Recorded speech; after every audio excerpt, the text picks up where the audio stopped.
Hello class! Today, let's talk about something that may seem small but makes a big difference in writing punctuation marks. Punctuation marks are symbols that help us separate sentences and clarify meaning. Imagine a world without punctuation. Chaos! Now, why do we need punctuation? Let's break it down. Number 1. To provide structure. Punctuation marks organize our ideas in sentences. Without them, words would be a jumbled mess. Imagine reading a paragraph without periods or commas that would never stop. Number 2. To avoid confusion. Proper punctuation prevents misinterpretation. Let's take this classic example, let's eat grandma versus let's eat grandma. See the difference? One is inviting grandma to eat, while the other, well, let's just say grandma wouldn't like it. Number 3. To indicate pauses and emphasis. Some punctuation marks help control the rhythm of our reading and speech. For example, a comma gives a slight pause, while an exclamation mark adds excitement. Imagine saying I love you versus I love you.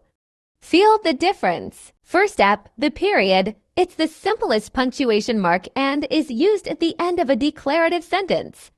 For example, she went to the store. It's also used in abbreviations like Dr., Mr., and etc. Easy, right? Next, we have the comma. This little mark helps avoid confusion in sentences.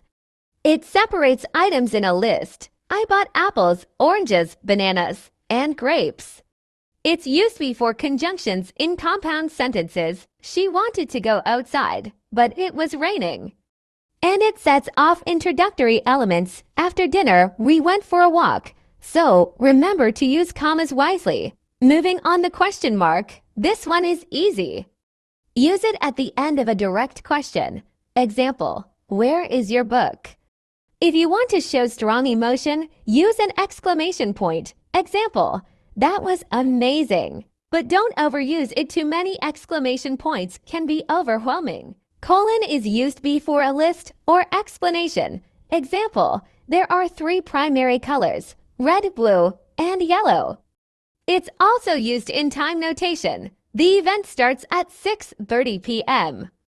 A semicolon connects to closely related independent clauses. Example, she loves reading. He prefers watching movies. It also helps separate items in a complex list. We travel to Paris, France, Rome, Italy, and Madrid, Spain. The apostrophe is used for contractions. Example, can't, cannot, don't, do not. And to show possession. John's book, The Cat's Tail. Quotation marks indicate direct speech or a quote. Example, she said, I love this book. Always place punctuation inside the quotation marks in American English. Parentheses add extra information. Example, the test, which was very difficult, lasted for 2 hours.